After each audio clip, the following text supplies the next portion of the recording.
10th students இந்த வீடியோவில் வந்து நம்ம 10th சயின்ஸ் பப்ளிக் எக்ஸாமில் ஃபிசிக்ஸில் புக் எக்ஸாம்பிள் சம்ஸ் எல்லாம் பார்க்கலாம். நிறையா வாட்டி பப்ளிக் எக்ஸாமில் வந்து புக் எக்ஸாம்பிள் சம்மே தான் கேட்குறாங்க. அதே மாதிரி இந்த வீடியோவில் வந்து முக்கியமான புக் எக்ஸாம்பிள் சம்ஸ் எல்லாம் பார்க்கலாம். கொஸ்டின் நம்பர் 22 வரும் கம்பல்சரி கொஸ்டின்னு. இப்போது வாங்க வீடியோக்குள்ளே போகலாம். இந்த மாதிரி கல்வி சம்மந்தமான வீடியோஸ்லாம் வேணும்னா ராஜ் எஜுகேஷன் அண்ட் என்டர்டெயின்மெண்ட் சேனலை சப்ஸ்கிரைப் பண்ணிக்கோங்க. வீடியோ ஃபுல்லாக பாருங்கள், முக்கியமான பாயிண்ட்ஸ் எல்லாம் வரும். வாங்க வீடியோக்குள்ளே போகலாம். ஃபஸ்ட்டு கொஸ்டின் என்ன கேட்டிருக்காங்கன்னு பார்த்தீங்கன்னா, calculate the velocity of the moving body of mass 5 kg whose linear momentum is 2.5 kg meter per second. இது வந்து டெக்ஸ்ட் புக்கில் பேஜ் நம்பர் 12 இருக்குது. ரொம்ப ஈஸியான சம்மு. பப்ளிக் எக்ஸாமில் இது வரைக்கும் வந்ததில்லை, ஆனால் நிறையா வாட்டி குவார்ட்டர்லி ஆஃபேலி எக்ஸாம்லலாம் இது வந்து இம்பார்ட்டன்ட் சம்மாக வந்திருக்கு. மொமெண்டம் கண்டுபிடிக்கிற ஃபார்முலா வந்து உங்களுக்கு மாஸ் இன்ட்டு வெலாசிட்டி. அந்த ஃபார்முலா வந்து நீங்கள் ஞாபகம் வச்சுக்கணும். இந்த சம்முக்கு மொமெண்டம் வந்து அவங்க கொடுத்துட்டாங்க. எவ்வளோ கொடுத்துட்டாங்க? 2.5 அது வந்து கொடுத்துட்டாங்க. மாஸ் வந்து கொடுத்துட்டாங்க 5 kg. நம்ம வந்து எதை மட்டும் கண்டுபிடிக்க போகிறோம்? வெலாசிட்டி மட்டும். மொமெண்டம் கண்டுபிடிக்கிற ஃபார்முலா வந்து உங்களுக்கு mass into velocity. Linear momentum எவ்வளோ கொடுத்துட்டாங்க? 2.5 kgன்னு கொடுத்துட்டாங்க. அப்போது 2.5 இஸ் ஈக்குவல் டு மாஸ் வந்து 5 kgன்னு கொடுத்துருக்காங்க. அப்போது மாஸுக்கு பதில் என்ன போடுறோம்? 5. வெலாசிட்டி வந்து நம்ம கண்டுபிடிக்கணும். அப்போது 5v 2.5னா v மட்டும் வேணும்னா என்ன செய்வோம்? 2.5 டிவைடட் பை 5. அப்போ என்ன ஆகும்? 5 1s are 5, 5 5s are 25. ஆனால் இங்கே பாயிண்ட் இருக்கிறதுனால நம்மளுக்கு என்ன ஆகுது? 0.5 மீட்டர் பர் செகண்ட். இதுதான் வந்து answer. Very easy one. Momentum is equal to mass into velocity. அந்த ஃபார்முலா போடுறீங்க, அதில் கொடுத்துருக்க வேல்யூஸ் எல்லாம் சப்ஸ்டியூட் பண்ணுறீங்க. பண்ணிட்டீங்கன்னா கடைசியில் வந்து 0.5 மீட்டர் பர் செகண்ட். அடுத்த சம, a door is pushed at a point whose distance from the hinges is 90 cm with a force of 40 Newton. Calculate the moment of the hinges. மொமெண்ட்டுக்கு வந்து என்னது? m is equal to f into d. இதுதான் வந்து formula. உங்களுக்கு வந்து என்ன கொடுத்துட்டாங்க? Distance வந்து என்ன கொடுத்துருக்காங்க? 90 சென்டிமீட்டர் கொடுத்துருக்காங்க. அதை வந்து நம்ம என்னவா மாற்றுறோம்? இப்போது மீட்டருக்கு கன்வெர்ட் பண்ணுறோம். மீட்டருக்கு கன்வெர்ட் பண்ணால் என்ன? ஏன்னா ஒன்று வந்து நியூட்டனில் கொடுத்துருக்கு ஃபோர்ஸு. அதுக்கு அடுத்தது ஃபோர்ஸ் வந்து நம்ம என்ன பண்ணோம்? ஃபோர்ஸ் வந்து மொமெண்ட் ஆஃப் த ஃபோர்ஸ் வந்து நம்ம என்ன பண்ணோம்?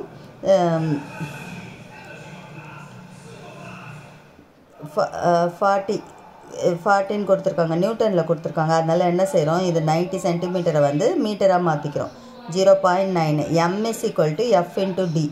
f வந்து உங்களுக்கு எவ்வளோ கொடுத்துருக்காங்க? 40 இன்ட்டு இந்த 90 சென்டிமீட்டரை வந்து நம்ம என்ன பண்ணிட்டோம்? இப்போது 0.9ன்னு மாற்றிக்கிட்டோம். அப்போ 4 9s are 36, 360 வரும். 1 டிஜிட் தள்ளி பாயிண்ட் வச்சிங்கன்னா 36 நியூட்டன் மீட்டர். இதுதான் வந்து மொமெண்ட் கண்டுபிடிக்கிற ஃபார்முலா. இதுவும் வந்து புக் எக்ஸாம்பிளில் பேஜ் நம்பர் 12 இருக்குது. 40 இன்ட்டு 0.9. Next question. இது வந்து புக் பேக் கொஸ்டின். இதுவும் வந்து வந்தால் வரலாம். ரொம்ப ஈஸியான சம்மு. எது வந்து கிரேட்டர் ஃபோர்ஸோ அதில் தான் வந்து என்ன இருக்கும்? உங்களுக்கு வந்து ரிசல்டன்ட் ஃபோர்ஸ் வரும். If 5n and 15n are the forces acting opposite to one another, find the resultant force. Resultant force கண்டுபிடிக்கிறது என்னது? எது கிரேட்டரோ அதுலேருந்து ஸ்மாலரை மைனஸ் பண்ணோம். இங்கே F1 வந்து நம்ம என்ன எடுத்துக்கிறோம்? 5n எடுத்துக்கிறோம், 5 நியூட்டன். F2 வந்து 15 நியூட்டன். இப்போது இது ரிசல்டன்ட் ஃபோர்ஸ் வந்து F2 தான் கிரேட்டராக இருக்கிறதுனால F2 மைனஸ் F1ன்னு போடுறோம். நம்பர் சேஞ்ச் பண்ணி கொடுத்தா கூட வாய்ப்பு இருக்குது. நீங்கள் வந்து அதுக்கேற்ற மாதிரி போடணும். அப்போது ரிசல்டன்ட் ஃபோர்ஸு அப்போ என்ன பண்ணோம்? 15லேருந்து 5 வந்து நம்ம மைனஸ் பண்ணுறோம். மைனஸ் பண்ணால் 10 நியூட்டன் தான் வந்து ரிசல்டன்ட் ஃபோர்ஸு. அது எந்த டைரெக்ஷன்லேயும் இருக்கணும் கேட்டிருக்கிறாங்க. டைரெக்ஷன் ரிசல்டன்ட் ஃபோர்ஸ் மட்டும் கண்டுபிடிச்சிட்டு டைரெக்ஷன் எழுதாமல் விட்டிங்கன்னா என்ன பண்ண மார்க் வந்து 1 மார்க் கம்மி பண்ணுவாங்க. எந்த ஃபோர்ஸு 15n ஃபோர்ஸ் எங்கே இருக்கோ அங்கே தான் வந்து அந்த டைரெக்ஷனும் இருக்கும். வெரி சிம்பிள் சம்ம. அதுக்கு அடுத்தது வந்து எ பர்சன் வித் மயோஃபியானா என்னது? பக்கத்தில் இருக்க பொருளை பார்க்க முடியும் அவங்களால, நல்லா தூரத்தில் இருக்க பொருளை வந்து பார்க்க முடியாது. இப்போ வந்து a person with myopia can see the object placed at a distance of 4 meter. If he wants to see the object at a distance of 20 meter, what should be the focal length and power of the convex lens must wear? இது வந்து எத்தனை வாட்டி வந்திருக்கு பாருங்கள் public எக்ஸாமில். May month வந்திருக்கு, ஆகஸ்ட்டில் வந்திருக்கு. Book page number 28 இருக்க சம்மே தான். எக்ஸ் வந்து என்னது உங்களுக்கு 4 மீட்டர், ஒய் வந்து 20 மீட்டர். இவன் என்ன பண்ணுறாங்க, இப்போ 4 மீட்டர் இருக்க வரைக்கும் இருக்க பொருள் தான் வந்து அவனுக்கு தெரியுது. ஆனால் 20 மீட்டரில் இருக்க பொருள் வந்து அவனுக்கு தெரியல. அப்போ ஃபார்முலா வந்து எது வரைக்கும் தெரியுதோ அது வந்து எக்ஸ்ன்னு எடுத்துக்கிறோம் 4 மீட்டர். ஒய் வந்து தூரத்தில் இருக்க பொருள், அப்போ அந்த தூரத்துக்கு வந்து தெரியணும். அப்போ அதுக்கு என்ன பண்ணுறோம், 20 மீட்டர் எடுத்துக்கிறோம். ஃபார்முலா வந்து XY by X minus Y. X வந்து இங்கே வந்து 4 into 20 by 4 minus 20. அப்போது என்னாவது, இதை வந்து கேர்ஃபுல்லாக பண்ணணும் நீங்கள். XY by X minus Y இந்த ஃபார்முலா போட்டுட்டு 4 into 20 by 4 minus 20. 4 into 20 வந்து 80. 4 minus 20 வந்து minus 16. 8 டேபிள்லே கேன்சல் பண்ணலாம். 2 8s are 16, 10 8s are, திருப்பி 2 1s are 2 5s are. ஒரு மைனஸ் இருக்கிறதுனால உங்களுக்கு வந்து என்னது, உங்களுக்கு -5 மீட்டர். அதுக்கப்புறம் என்ன கேட்டிருக்காங்க, what should be the focal length வந்து கேட்டிருக்காங்க. அடுத்து இன்னொன்று என்ன கேட்டிருக்காங்க, பவர் ஆஃப் த கான்வெக்ஸ் லென்ஸும் கேட்டிருக்காங்க. பவர் ஆஃப் த லென்ஸுக்கு ஃபார்முலா வந்து 1/f. அப்போ 1/-5 நம்ம அந்த வந்த ஆன்சரை போட்டோம்னா 1 வந்து -5ஆல் டிவைட் பண்ணி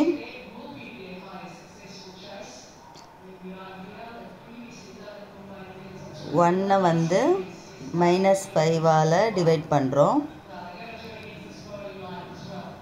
அப்போ என்ன ஆகுது உங்களுக்கு,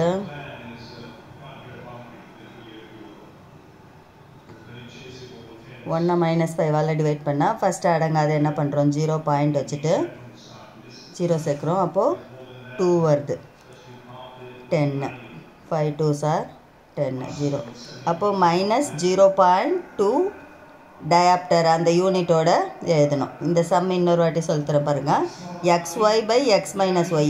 அவன் வந்து எவ்வளோ வரைக்கும் பார்க்க முடியுது, 4 மீட்டர் வரைக்கும் பார்க்க முடியுது. 20 மீட்டர் வரைக்கும் பார்க்கணுன்னா அவன் வந்து எந்த ஃபோக்கல் லென்ஸு இருக்கணும், அதுக்கப்புறம் அந்த லென்ஸோட பவர் என்ன இருக்கணும்னு கேட்டிருக்காங்க. ஃபார்முலா வந்து XY by X minus Y. அப்போ 4 into 20 by 4 minus 20. இதை மட்டும் கொஞ்சம் கேர்ஃபுல்லாக போட்டுருந்தோம், இங்கேயே அடிச்சிடக்கூடாது. நீங்கள் முதல்ல என்ன பண்ணோம், 4 2 4 20s are 80 by -16 போட்டுட்டு அதுதான் வந்து என்னது உங்களுக்கு 5. அதுதான் வந்து முதல் answer. F is equal to -5. அதுக்கப்புறம் பவர் வந்து திருப்பி அந்த 1/-5 போட்டிங்கன்னா -0.2. அடுத்தது, for a person with hypermetropia near object has moved to. இப்போ அது வந்து மயோபியா மாதிரியே இப்போ இந்த சம் வந்து hypermetropia. Near object has moved to 1.5. Calculate the focal length மட்டும் தான் இதில் கேட்டிருக்கிறாங்க. 1.5 வரைக்கும் அவனுக்கு வந்து என்ன ஆகுது தெரியல. 1.5 மீட்டர் வரைக்கும் இருக்க பொருள் வந்து தெரியல. அப்போ நார்மல் ஐ வந்து எவ்வளோ வரைக்கும் தெரியணும், 25 சென்டிமீட்டர் வரைக்கும் நார்மல் ஐக்கு வந்து அவனுக்கு தெரியணும். அப்போ என்ன பண்ணணும், இது வந்து அவங்க கொடுக்கல, நீங்களே தான் ஞாபகம் வச்சுருக்கணும். கேபிட்டல் டி வந்து என்னது, கேபிட்டல் டி வந்து 25 சென்டிமீட்டர், அதாவது 0.25 மீட்டர் அது போடணும்.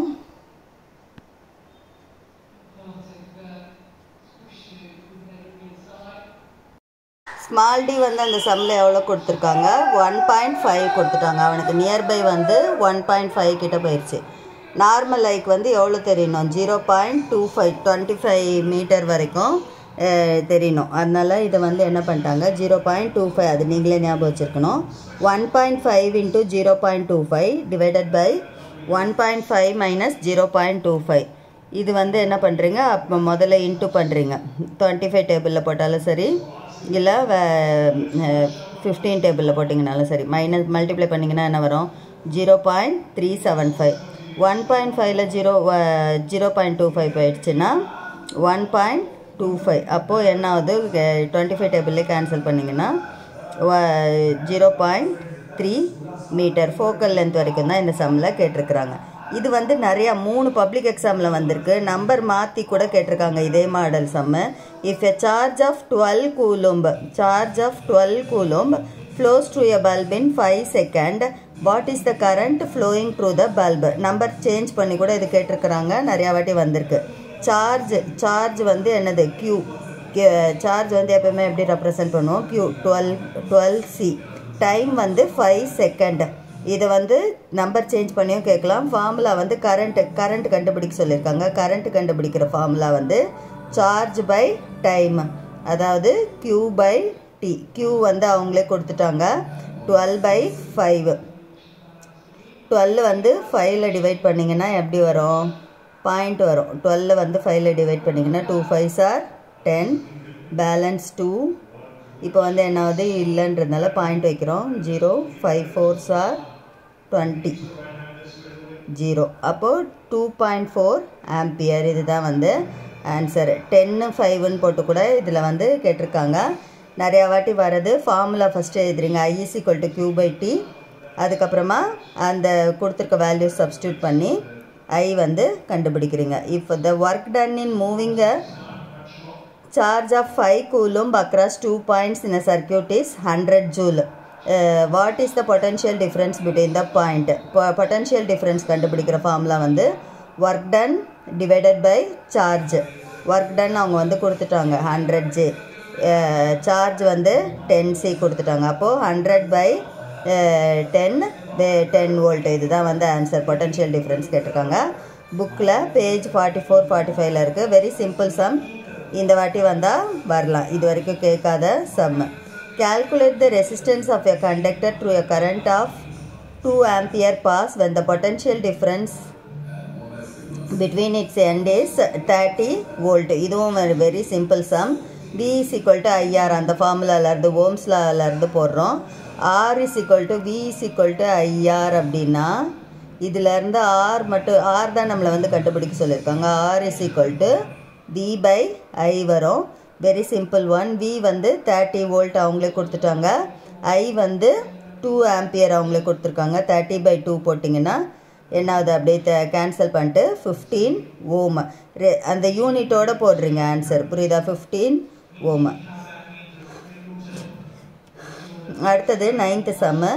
3 resistors of resistance 5 ohm, 3 ohm, 2 ohm are connected in series with the 10 volt battery. Calculate the effective resistance of the current flowing through the circuit. Very simple sum. முதல்ல வந்து effective resistance வந்து என்ன பண்ணோம், effective resistance வந்து முதல்ல resultant resistance, அதுக்கப்புறம் கரண்ட்டும் கண்டுபிடிக்க சொல்லியிருக்காங்க. முதல்ல R1 வந்து 5 ohm, R2 வந்து 3 ohm, R3 வந்து 2 ohm. வோல்டேஜ் வந்து பொட்டன்ஷியல் டிஃப்ரென்ஸ் வந்து எவ்வளோ கொடுத்துட்டாங்க, பேட்டரியோட வோல்ட் வந்து 10V. அப்போது RS = R1 + R2 + R3. அப்போது எஃபெக்டிவ் ரெசிஸ்டன்ஸ் வந்து 5 + 3 + 2 10 ohm. இது வந்து ஒரு ஆன்சரு. அதுக்கப்புறம் இதிலேருந்து கரண்ட்டை கேட்டிருக்காங்க. I = இப்போ இதை அந்த V = IR ஃபார்முலாவே தான். I = V/R. அப்போது V வந்து நம்மளுக்கு வந்த ஆன்சர் வந்து 10. V வந்து அவங்க கொடுத்துருக்காங்க 10. அடுத்த R வந்து நம்மளுக்கு வந்து எஃபெக்டிவ் ரெசிஸ்டன்ஸை போடணும் 10/10. அப்போது 1 ஆம்பியர். இதுதான் வந்து ஆன்சர். அடுத்தது an electric heater of resistance 5 ohm is connected to the electric circuit. If the current of 6 ampere flows through the heater, find the amount of heat produced. இது வந்து H = I²RT. the formula H = I²RT. R வந்து எவ்வளோ கொடுத்துட்டாங்க, 5 ohm கொடுத்துட்டாங்க. I வந்து எவ்வளோ கொடுத்துட்டாங்க, 6 கொடுத்துட்டாங்க. 6² போடணும். through the heater find the amount of heat produced. Time எவ்வளோ டைமுக்கு போகுதுன்னு கொடுத்துருக்காங்க. connected to if the current of flows through the heater find the amount of heat produced. Time வந்து அவங்க என்ன கொடுத்துருக்காங்க, 5 minutesன்னு கொடுத்துருக்காங்க. புரியுதா? 5 minutes heat produced in 5 minutes. அப்போ 5 minutes வந்து நம்ம என்ன பண்ணுறோம், செகண்ட்ஸாக மாற்றிக்கிறோம். H = I²RT. அப்போது I ஸ்கொயருக்கு பதில் என்ன போடுறோம் 6 ஸ்கொயர், Rக்கு பதில் 5 ஓம் அவங்க கொடுத்துருக்காங்க. இது வந்து 5 மினிட்ஸ்ன்னு கொடுத்துருக்காங்க. புக்கில் பேஜ் நம்பர் 51 இருக்குது இந்த சம்மு. 5 மினிட்ஸ் அதை வந்து என்ன பண்ணுறோம், அந்த 5 மினிட்ஸை வந்து என்ன பண்ணிடுறோம் நம்ம 300 செகண்டாக மாற்றிடுறோம். 6 ஸ்கொயர் இன்ட்டு 5 இன்ட்டு 300. அப்போ 36 இன்ட்டு 5 இன்ட்டு 300 என்ன வரும் 54,000 ஜூல். இதுவும் வந்து ஒரு இம்பார்ட்டன்ட் சம்மு. அடுத்த சம் பாருங்கள். இதுவும் வந்து புக்கின் sum, book back sum. Air temperature in Rajasthan desert can reach 46 degrees C. What is the velocity of sound in air at that temperature? V0 வந்து நம்மளே ஞாபகம் வச்சுக்கணும். இது ஃபார்மில் வந்து V0 plus 0.61 into T. Temperature வந்து அந்த 46ன்னு கொடுத்துருக்காங்க. V0 வந்து நம்ம எவ்வளோ நம்மளே ஞாபகம் வச்சுருக்கணும். வெலாசிட்டி ஆஃப் சவுண்ட் அது நார்மல் இது. அது வந்து 331 மீட்டர் பர் செகண்ட். V0 அதில் சப்ஸ்டியூட் பண்ணுறோம். 331 metre per second. 331 metre per second. V0க்கு பதில் 331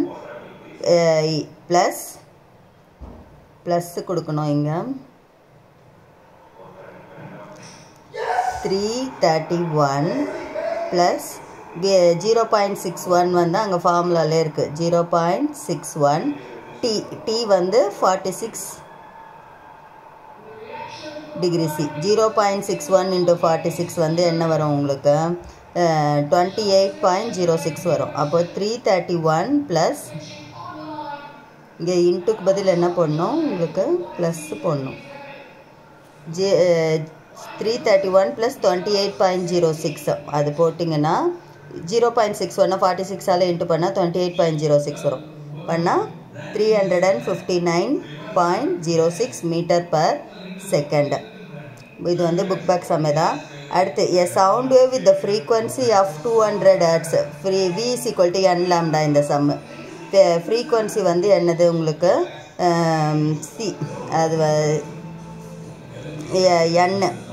a sound wave with the frequency of 200 Hz n வந்து கொடுத்துட்டாங்க 200 Hz. ஸ்பீட் ஆஃப் சவுண்டு அதாவது V is equal to n lambda. அதில் n அந்த speed வந்து எவ்வளோ கொடுத்துட்டாங்க 400 மீட்டர். வேவ் லென்த்து தான் நம்மளை கேட்குறாங்க. V is equal to n lambda. V வந்து அங்கே கொடுத்துட்டாங்க 400 is equal to n வந்து 200 into lambda. அப்போ என்ன பண்ணோம் 400 200ஆல் டிவைட் பண்ணோம். பண்ணிங்கன்னா 2 மீட்டர். Very simple sum. இந்த சம்மு கூட இந்த வாட்டி வரலாம். கொஸ்டின் நம்பர் 22 வரலாம். ஃபார்முலா மட்டும் எழுதிக்கணும். C is equal to n lambdaன்னு கொடுத்துருக்காங்க. இங்கே வெலாசிட்டி ஆஃப் ஸ்லைட்டு மிஸ் வின்னு கொடுத்துருக்கேன். எப்படி வேணால் போட்டுக்கோங்க. n lambda போட்டுட்டு அதுலேருந்து லேம்டா வேணும்னா C/n. அடுத்து இந்த சம்மு வந்து இந்த வாட்டி வரலாம். போன வாட்டி புக் எக்ஸாம்பிள் சம்மு தான். Uranium 235 experience 1 alpha decay. Find the number of neutrons in the final daughter nucleus. வெறும் ஆல்ஃபா டிகே மட்டும் ஆகுது. ஆல்ஃபா டிகே ஆச்சுன்னா என்ன ஆகும் அட்டாமிக் நம்பர் வந்து 2 கம்மி ஆகும். அதாவது இங்கே 92 இருக்கு இல்லையா, அது வந்து 2 கம்மி ஆகும். அதுக்கு இந்த 92 வந்து 2 கம்மி ஆகும். எப்போ ஆல்ஃபா டிகே நடக்கிறப்போ. அதே மாதிரி மாஸ் நம்பர் வந்து என்னாகும் 4 கம்மி ஆகும். இந்த 238 வந்து 234 ஆகும். அப்போ முதல்ல ஒரு ஆல்ஃபா டிகேல வந்து அட்டாமிக் நம்பர் வந்து எவ்வளோ கம்மி ஆகுது 90 ஆகுது. அதுக்கு அடுத்தது ஒரு ஆல்ஃபா டிகே அப்போ மாஸ் நம்பர் வந்து 238லேருந்து 234 ஆகுது.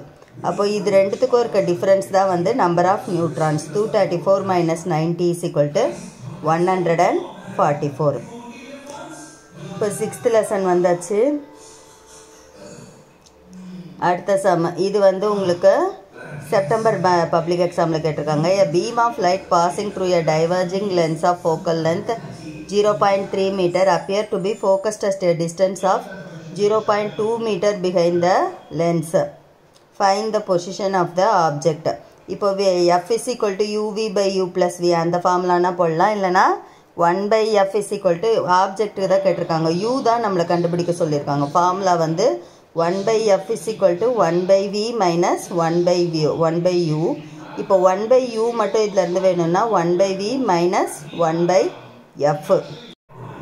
இப்போ இது லாஸ்ட் சம் என்ன கொடுத்துருக்காங்க, a beam of light passing through a diverging lens of focal length 0.3 meter appear to be focused at a distance of 0.2 meter behind the lens. v வந்து அவங்க கொடுத்துட்டாங்க, ஃபோக்கல் லென்த்தும் கொடுத்துட்டாங்க, எஃப்பும் கொடுத்துட்டாங்க. Find the position of the object. u மட்டும் இப்போ வந்து நம்ம கண்டுபிடிக்கணும். இப்போது ஃபார்முலா வந்து இதுக்கு f is equal to 1 by v minus 1 by u. f வந்து அவங்க கொடுத்துட்டாங்க மைனஸ் 0.3. இப்போ இதிலேருந்து 1 by u மட்டும் நம்மளுக்கு வேணும்னா என்ன செய்வோம், 1 by v minus 1 by f. அப்போது 1 by v வந்து இங்கே என்ன கொடுத்துருக்காங்க மைனஸ் 0.2 மைனஸ் 1 by f வந்து மைனஸ் 0.3. அப்போது மைனஸ் ஆஃப் மைனஸ் இங்கே வந்து என்ன ஆகிடும், ப்ளஸ் ஆகிடும். 1 by மைனஸ் 0.2 ப்ளஸ் 1 by 0.3. இப்போ இதை வந்து என்ன பண்ணோம், எல்சிஎம் எடுத்து சால்வ் பண்ணோம். இப்போ என்ன ஆகுது, இது 0.2க்கும் 0.3க்கும் எல்சிஎம் எடுத்திங்கன்னா என்ன வரும், மைனஸ் 0.6 வரும். இப்போது இங்கே வந்து என்ன ஆகுது, 2 டேபிளில் வந்து 3 டைம் அடங்குது. அப்போது 0 2 3s are 6. அப்போது 0.3 மைனஸ் 0.3. 3 டேபிளில் வந்து 2 time அடங்குது. 3 1s are 3, 3 2s are 6. அப்போது ப்ளஸ் 0.2. இப்போ மைனஸ் 0.3ல் ப்ளஸ் 0.2 போயிடுச்சுன்னா என்ன வரும், மைனஸ் 1 வரும். minus 1 minus 0.1 divided by minus 0.1 divided by 6 minus 0.1 divided by 6 வரும். அப்போ என்ன ஆகுது உங்களுக்கு, மேலேயும் 0.6 வரும். அப்போ இந்த பாயிண்ட்டை போக வைக்கிறதுக்காக என்ன பண்ணுறோம், மேலேயும் 10ஆல் கீழேயும் 10ஆல் பண்ணோன்னா என்ன ஆகுது உங்களுக்கு, 10 by minus 10 by 6. 1 by u தான் வந்து minus 10 by 6. அப்போ u மட்டும் வேணும்னா minus 6 by 10. அப்போ 0.6 சென்டிமீட்டர். இதுதான் வந்து ஆன்சர். இந்த எல்லா ப்ராப்ளமோட பிடிஎஃப் லிங்க்கும் வந்து உங்களுக்கு டிஸ்கிரிப்ஷனில் கொடுத்துருக்கேன், அதையும் பார்த்துக்கோங்க. நல்லா ஒர்க் அவுட் பண்ணிட்டு போங்க. இதெல்லாம் வந்து கொஞ்சம் இம்பார்ட்டன்ட் சம்ஸு. எல்லா லெசனோட 2 மார்க் சம்ஸும் புக் எக்ஸாம்பிள் சம்மும் கொடுத்துருக்கு. புக் பேக்குள்ளேயும் கொஞ்சம் இம்பார்ட்டண்ட்டாக இருக்க சம்ஸு கொடுத்துருக்கு. நல்லா படிச்சுக்கோங்க. இது போக மீதி ப்ராப்ளம்ஸும் நல்லா போட்டு பாருங்கள். All the best. Thanks for வாட்சிங் தி வீடியோ.